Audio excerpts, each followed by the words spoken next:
Рила са складирани знанията на вековете. Ключовата дума тук е знание.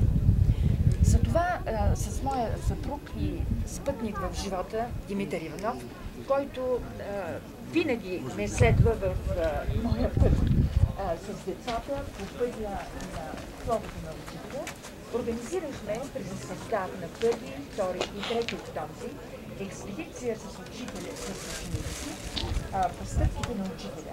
Разбира се, ние не оповестихме по този начин, но изградихме програма, която имаше своите задачи, цели, те бяха формулирани и неписаната задача, която си бяхме поставили с него, е да доведем децата, с които през тези последни години работя, да им покажем езерата и да им разкажем, че освен това, което се вижда в дадения момент, има нещо друго незримо, което се усеща обаче и което въздейства непосредствено. Така, идеята беше да стигнем до хижа Пионерска, която ще бъде базовият ни лагер, вечерта да направим наблюдение и по този начин да приложим основно една от идеите на учителя за наблюдението като особено ползотворен метод на работа. Наблюдение на звездите, оттам започнахме. Наблюдение на есенните съзвездия, по-точно. И предварително ние бяхме включили в експедицията членове на школата по астрономия. От Троян донесохме телескоп, един от най-добрите ни телескопи.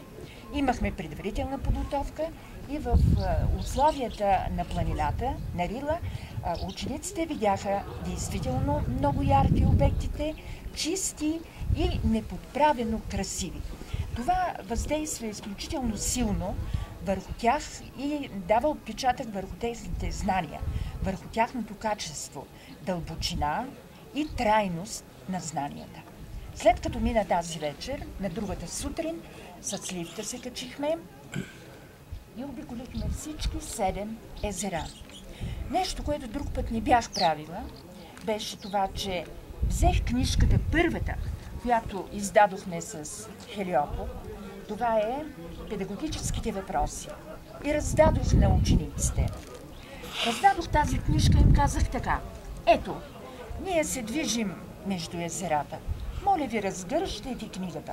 Ще ви моля, когато завърши нашето пътешествие, да ми посочите мислите, които най-много са ви впечатлили, които са ви харесали. Освен това, когато ние започнахме нашия обход на езерата, спирахме и по време на почивките, разказвахме с моя съпруг различни митове, легенди, свързани, например с великана, например с гледките, които се разкриват по време на самото ни пътешествие сред 7-те езера. Всяка една наша спирка и всеки един наш разказ имаше смисъл на особен урок. Урок не само по география, по физика и астрономия, не само по геология, минералогия. Това беше един урок, свързан с великата книга на природата. И нейните страници, които ние разгръщахме една след друга.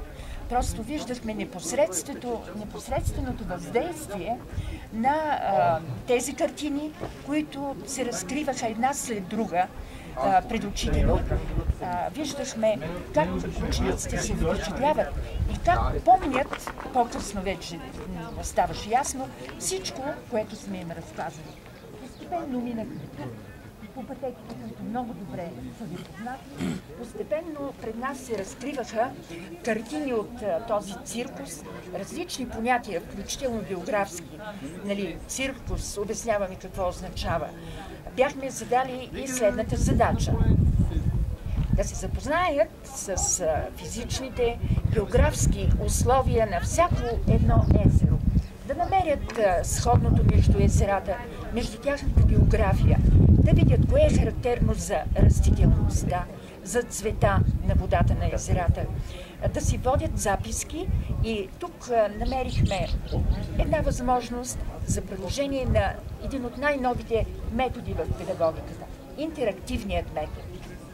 ние разделихме предварително децата на групи и по сходство на характери, по това, кои са приятели помежду си и как работят, в зависимост от хармоничността, която съществува между тях. Водиха се бележки.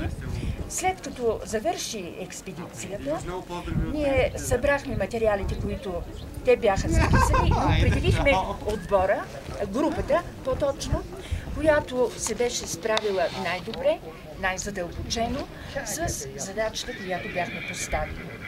Така неусетно ние стигнахме до бъбрека.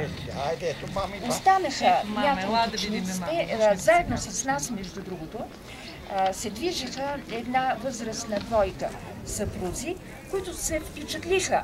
Те бяха за пръв път сред тази красива картина на Рилските езера, слушаха нашите разкази и после, когато предложих на ученичката, която беше останала с мен, да поиграем паневритмия, там точно до бъбрека се включи и жената, която се движеше от това семейство. Макар че бяхме само три и другите бяха отминали, жената сподели, че е имала изключително чувство за въздействие от страна на природата в този момент. Аз пеех така песни от паневритмията, първите 10 упражнения, първите 10 песни, и момичето, и жената, и аз в това число, изпитахме едно много красиво чувство, едно много дълбоко преживяване имахме в този момент. Дължихме нагоре и отходихме по този начин езерата Окото и Сълзата, като предлагахме данни и ние допълнително за природата на езерата, за техните характерни особености. Правихме много снимки. Това, което беше една от задачите, които си поставихме, е снимките, които самите деца правят на езерата, на най-красивите кътчета, които са ги впечатлили. После да направим изложба в училище. И трябва да ви кажа това, което много ме впечатли. Таблото стана, разбира се, прекрасно. Синевата на Рила ние я принесохме в училище и фоайето грейна в сините отблясъци на Рилските езера. Под впечатление на нашия разказ, на снимките, които направихме, учители, колеги по география организираха експедиция училище в планината, в което включиха точно обход на 7-те Рилски езера. Те разшириха тези маршрути и после споделиха, че действително красотата на езерата имала изключително дълбоко въздействие върху учениците. И макар че те стигаха до знанието